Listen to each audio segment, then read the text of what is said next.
Assalamualaikum warahmatullahi wabarakatuh. Nama saya Adelia Mita Putri. Di sini saya akan menjelaskan materi mengenai mata kuliah bisnis internasional.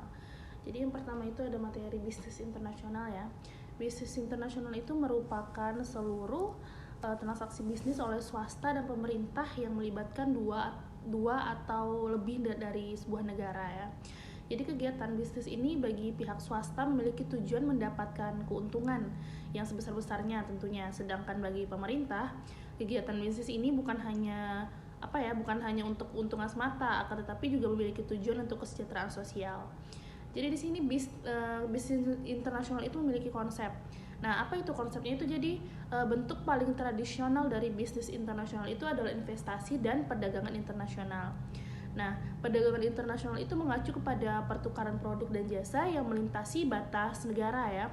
Jadi perdagangan ini melibatkan produk dan jasa. Kemudian pertukaran dalam perdagangan internasional dalam bentuk ekspor dan impor juga tentunya. Nah, jadi ada beberapa alasan sebuah perusahaan itu ikut serta dalam kegiatan bisnis internasional. Nah, di antaranya itu seperti yang pertama untuk memperbesar penjualan tentunya. Kemudian untuk mengakuisisi sumber daya. Kemudian yang ketiga ada untuk mendiversifikasikan gitu ya sumber-sumber penjualan dan penawaran. Kemudian materi selanjutnya itu ada globalisasi dan pasar global. Nah, globalisasi itu adalah proses integrasi internasional yang terjadi karena pertukaran pandangan dunia, produk, pemikiran dan aspek-aspek kebudayaan lainnya. Jadi globalisasi itu merujuk kepada perubahan kepada ekonomi dunia yang lebih terintegrasi dan saling bergantung. Kemudian ada lingkungan bisnis internasional. Jadi ada beberapa lingkungan yang melingkari bisnis internasional itu ya, diantaranya itu adalah lingkungan budaya, terus kemudian ada lingkungan politik dan hukum serta lingkungan teknologi. Peran dari lingkungan tersebut itu dalam bisnis internasional itu untuk apa? Nah, perannya itu supaya membentuk sebuah etika dan tanggung jawab sosial yang nantinya akan diterapkan oleh pihak-pihak yang berkecimpung yang ada di dalamnya. Hal ini akan menjadi perhatian organisasi-organisasi internasional yang berfokus pada bidangnya masing-masing. Nah, kemudian ada perdagangan global. Nah, jadi perdagangan global ini memiliki beberapa teori ya, ada dua teori, yaitu ada teori perdagangan klasik dan teori perdagangan modern. Yang pertama yang kita akan bahas itu adalah mengenai teori perdagangan klasik. Jadi teori perdagangan klasik itu terbagi dalam beberapa paham, seperti yang pertama itu merkantilisme ya. Jadi teori merkantilisme ini berpendapat bahwa satu-satunya cara negara untuk menjadi kaya adalah dengan melakukan sebanyak mungkin ekspor dan meminimalisir impor. Kemudian yang kedua ada absolute advantage dari Adam Smith. Jadi mendasarkan pada besaran atau variabel real bukan moneter, sehingga sering dikenal dengan nama teori murni atau pure theory perdagangan internasional. Kemudian pada teori perdagangan modern itu terdiri dari yang pertama yang itu comparative advantage dari G.S. Mill ya dan David Ricardo yang mengatakan bahwa suatu negara akan menghasilkan dan kemudian mengekspor barang-barang yang memiliki komparatif advantage yang terbesar dan mengimpor barang yang memiliki komparatif disadvantage gitu. Kemudian ada teori Heckscher-Ohlin ya atau HO gitu kata orang. Dia itu menjelaskan beberapa pola perdagangan dengan baik.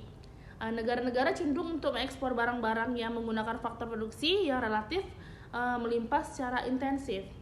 Kemudian ada investasi langsung luar negeri. Nah, metode ini sering digunakan oleh perusahaan asing yang melakukan investasi langsung luar negeri ya, seperti joint venture, merger dan akuisisi dengan perusahaan yang telah eksis, lisensi dan juga kontrak manajemen. Nah, kemudian ada materi tentang sistem moneter internasional. Nah, apa itu sistem moneter internasional? Jadi sistem moneter internasional itu adalah seperangkat aturan yang disepakati secara internasional, konvensi dan lembaga pendukung yang memfasilitasi perdagangan internasional, investasi lintas batas, dan umumnya itu dia berealokasi modal antara negara-negara yang memiliki mata uang yang berbeda tentunya. Kemudian di sini ada bursa valuta asing ya. Jadi bursa valuta asing itu mungkin gak asing didengar oleh telinga-telinga kalian, yang maksudnya itu adalah tempat atau lembaga yang memperdagangkan mata uang asing. Nah, bursa valuta asing itu diselenggarakan oleh bank pemerintah, bank swasta nasional, dan bank swasta asing yang sudah menjadi bank devisa serta lembaga yang mengkhususkan kegiatannya dalam perdagangan mata uang asing. Nah, lembaga yang mengkhususkan kegiatannya dalam perdagangan mata uang asing itu biasanya disebut apa? Nah, pasti nggak asing lah ya, orang menyebut dengan money changer. Jadi money changer itu biasanya ada di mana-mana seperti di bandara atau kemanapun kita pergi ke sebuah negara untuk menukarkan mata uang kita dengan mata uang yang ada di negara itu. Kemudian di sini ada fungsi bursa valuta asing itu yang pertama mentransfer daya beli uang antar negara, kemudian penyediaan kredit bagi perdagangan luar negeri, kemudian menjual belikan valuta asing, kemudian ada memperlancar perdagangan internasional. Nah, kemudian ada pasar modal internasional. Nah, pasar modal internasional itu adalah sebuah tempat bertemunya pihak yang memiliki kelebihan modal dengan pihak yang memiliki kekurangan modal. Jadi antara plus dan minus. Nah, jadi di sini juga ada nilai tukar mata uang ya. Jadi nilai tukar mata uang itu atau yang lebih dikenal dengan kurs ya, KURS, itu adalah sebuah perjanjian yang dikenal sebagai nilai tukar mata uang terhadap pembayaran saat kini atau di kemudian hari antara dua mata uang masing-masing negara atau masing-masing wilayah. Kemudian di sini ada kerjasama internasional antar negara. Jadi ada yang namanya World Trade Organization atau Organisasi Perdagangan Dunia atau yang biasa disebut dengan WTO. Nah, jadi itu adalah sebuah organisasi internasional yang menetapkan aturan untuk perdagangan internasional melalui konsensus di antara negara-negara anggotanya. Hal ini juga menyelesaikan sengketa antara anggota yang semuanya penandatangan set perjanjian perdagangan. Nah, jadi WTO ini menyatakan bahwa tujuannya itu adalah untuk meningkatkan perdagangan internasional dengan mempromosikan hambatan perdagangan yang lebih rendah dan menyediakan platform untuk negosiasi perdagangan dan bisnis mereka. Nah, jadi World Trade Organization atau WTO ini memberikan perhatian khusus pada bidang-bidang tertentu seperti pertanian, ada layanan, ada non-pertanian, terus hak kekayaan intelektual, fasilitas penanaman modal, persaingan kebijakan pemerintah perdagangan dan lain-lain lah ya.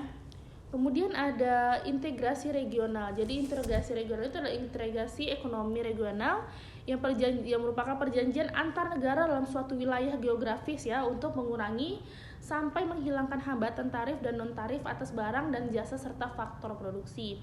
Kemudian ada Uni Eropa. Jadi kalau Uni Eropa itu adalah bentuk dari dua faktor politik, yaitu kehancuran Eropa Barat dan keinginan bangsa Eropa untuk mempertahankan panggung politik dan ekonomi mereka sendiri di dunia. Kemudian ada masyarakat ekonomi ASEAN. Nah, perhimpunan bangsa-bangsa Asia Tenggara atau Association of Southeast Asian Nations atau ASEAN merupakan sebuah organisasi negara-negara di kawasan Asia Tenggara yang didirikan di Bangkok, Thailand pada 8 Agustus 1967 berdasarkan deklarasi Bangkok oleh Indonesia, Malaysia, Filipina, Singapura, dan juga Thailand. Nah, jadi ada juga yang namanya Aliansi Strategis Internasional. Nah, itu aliansi strategis itu dibentuk dalam rangka meningkatkan keunggulan bersaing perusahaan yang terlibat dalam kegiatan atau aktivitas bisnis internasional. Kemudian ada perusahaan multinasional. Nah, perusahaan multinasional itu suatu perusahaan yang berbasis di satu negara atau negara induk yang akan tetapi perusahaan itu memiliki kegiatan produksi ataupun pemasaran di cabang-cabang negara lain. Jadi kemudian ada konsep aliansi strategis.